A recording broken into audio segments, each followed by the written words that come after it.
This happened a few years ago.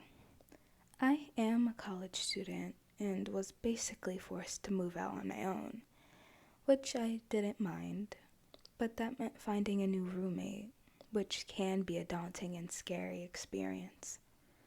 I've had a few weird encounters, but I think this one takes the cake. I've posted on Craigslist looking for a bedroom in a shared house or apartment for $300 or less, and on my ad I mentioned please no calls, only text and email. Because I find being on the phone with someone I hadn't had a chance to size up a really uncomfortable situation. I'm just awkward, I guess.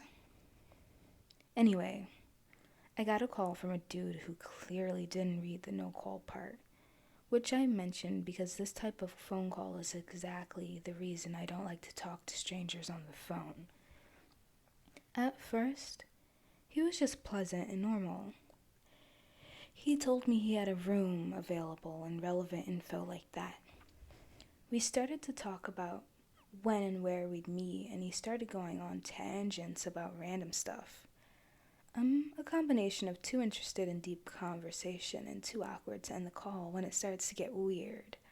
So this call went on for 2 hours, and we talked about the meaning of life and all kinds of weird shit. Honestly, this should have been the red flag, and I shouldn't have met him. And of course, I also should have grown a pair and told him that I needed to leave. So, he wants to meet me at his place and show me the room.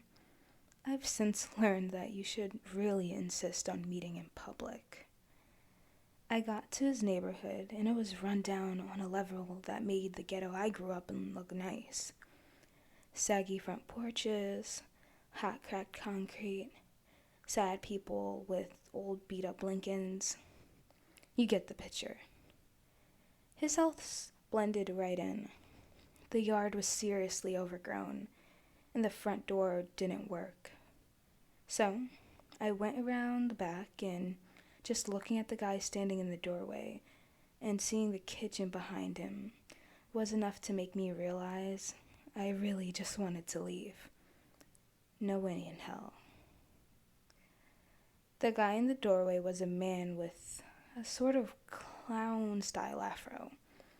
He was leaning on a cane on his right side. His eyes looked crazy, and the house smelled musty from 10 feet away.